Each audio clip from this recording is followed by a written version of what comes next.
نحمده ونصلي على رسوله الكريم اما بعد جب گلستہ کو خوں کی ضرورت پڑی سب سے پہلے ہماری ہی گردن کٹی پھر بھی کہتے ہیں ہم سے اہل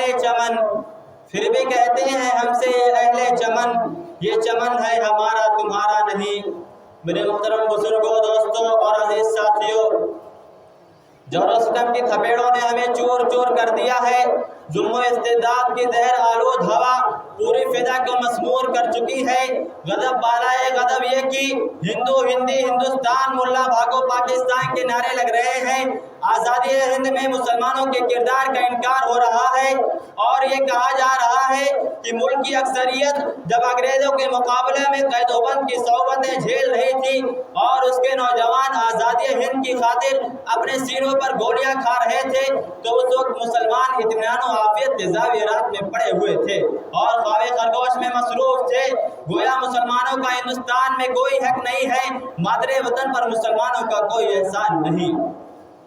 اے چمنستان ہند کے اندلیبو، ذرا یاد کرو وہ وقت جبکہ ہندوستان میں صنف نازک پر ظلم و ستم کے پہاڑ توڑے جا رہے تھے، شوہر کے مر جانے کے بعد عورتوں کی بھیٹ چڑھائی جا رہی تھی، ستی کا رواج عام ہو چکا تھا، ہر ایک شراب جنون میں مست ہو گیا تھا اور ہندی مفکروں کا یہ خیال تھا کہ عورت قسم کی بیٹی ہے، دوزخ کی رکھوالی ہے، امن کی دشمن ہے،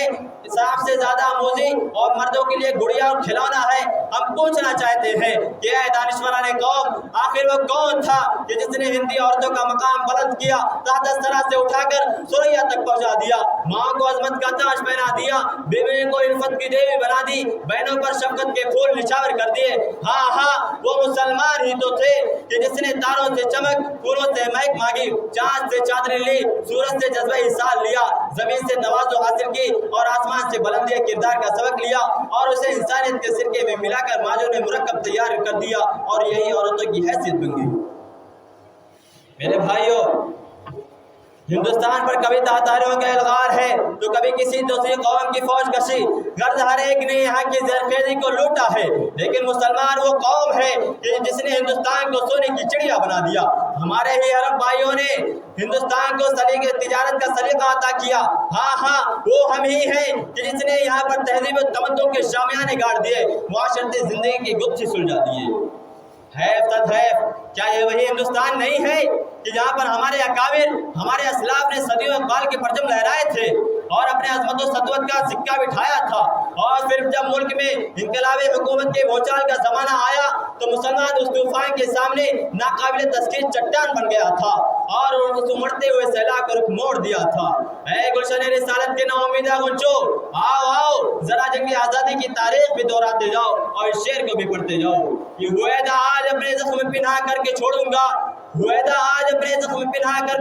گا، لہو رو رو کے محفل کو گلستہ کر کے چھوڑوں گا۔ جلانا ہے مجھے ہر شمع دل کو سوز پناہ سے، تیری تاریک راتوں میں چراغاں کر کے چھوڑوں گا۔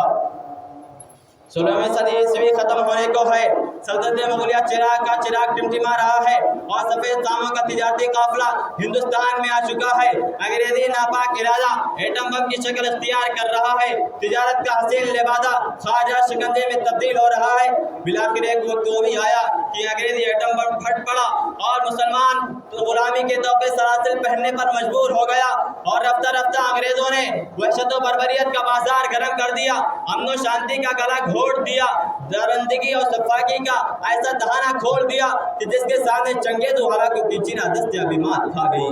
مگر کب تک؟ جب ظلم و ستم کا پانی سر سے اونچا ہو گیا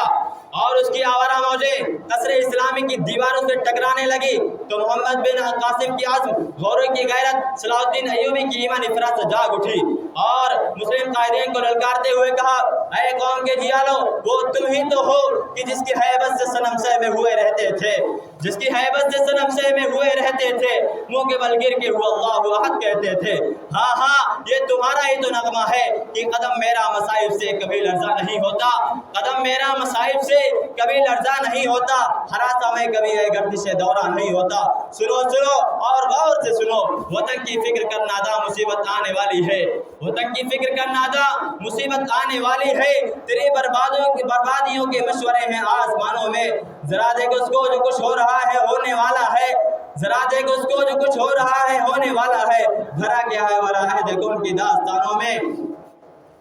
میرے بھائیوں،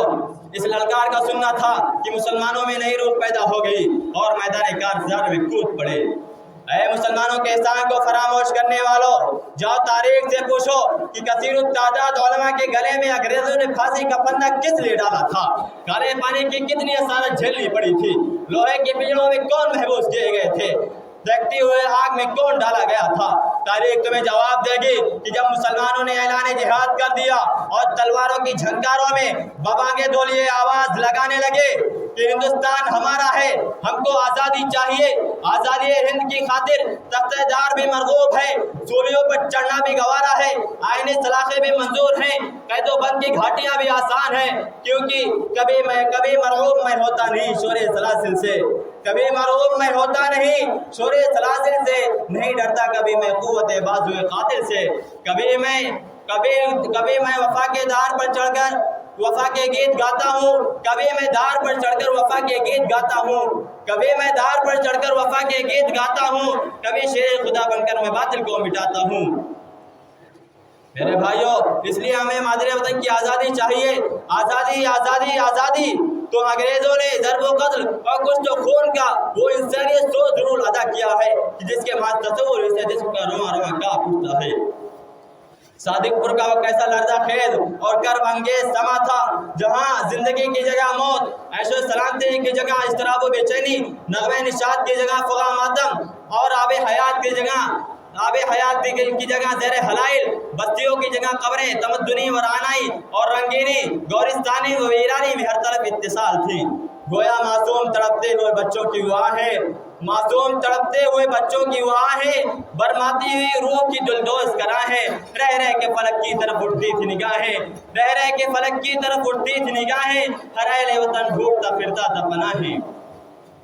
کربلائے کانپور کا وہ کیسا ہولناک منظر تھا کہ جہاں میدان میں ہر طرف لاشیں بکھری ہوئی دکھائی دے رہی تھی، جن میں بعض معصوم جانیں بھی تھیں جو افسوس سے دم توڑ چکی تھی۔ میرے بھائیوں، میسور کی دھرتی، بالا کوٹ کی پہاڑی، شاملی کے میدان، پٹنہ اور بکسر کی سرزمین سے جا کر پوچھو تو صحیح کہ آزادی ہند کی خاطر ہم نے کیا کچھ نہیں کیا، اس کے لیے اپنے مالوں کو قربان کر دیا، اپنی جانوں کو نذر کر دیا، ان سب کے باوجود پھر بھی ہمارا یہی جذبہ تھا۔ میں کہاں رکتا ہوں عرش و فرش کی آواز سے، میں کہاں رکتا ہوں عرش و فرش کی آواز سے، مجھ کو جانا ہے بہت اونچا حد پرواز سے۔ محترم سامعین کرام،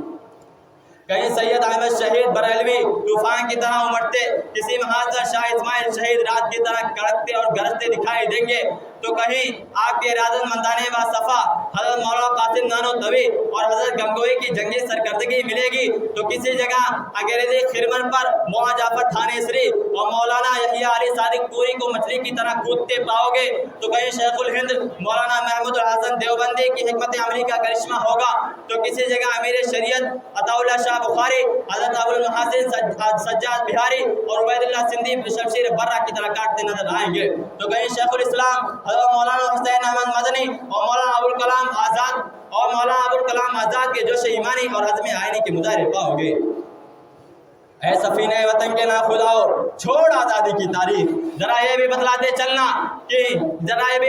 چلنا کہ قطب مینار کے سنگریزوں میں کس کی قربانیاں ہیں، لال قلعہ کی حسین دیواروں میں کس کی داستانیں ہیں، تاج محل کے گنبد بیضا میں کس کا اثار پوشیدہ ہے، ہندوستان اور پاکستان کے جنگ کے وقت پاکستانی ٹینکوں کو تباہ کرنے والا وہ کون تھا، یہ تاریخ جسے عبدالحمید خان غازی پوری کے نام سے جانتی ہے۔ ہاں وہ ہمارے ہیں، عبدالحمید بھی ہمارا ہے، شاہجہاں بھی ہمارا ہے، اورنگزیب عالمگیر رحمت اللہ علیہ بھی ہمارے ہیں، تاج محل بھی ہمارا ہے، لال قلعہ بھی ہمارا ہے، قطب مینار بھی ہمارا ہے۔ اے وقت کے ظالموں، کہاں تک ہماری قربانیوں کو تلاش کرو گے، ساری چمن پر تو ہماری داستانیں بکھری پڑی ہیں۔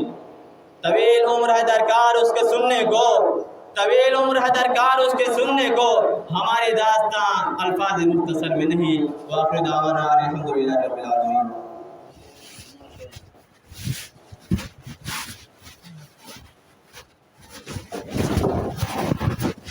تاریخ کا جب بھی رخ بدلا بدلا زمین دیوانوں نے، تاریخ کا جب بھی رخ بدلا بدلا زمین دیوانوں نے، انصاف کی شمع روشن کی جل جل کے زمین پر بانوں نے۔ ماشاءاللہ مصور نے بہت ہی اچھے انداز میں تقریر پیش کی۔ اب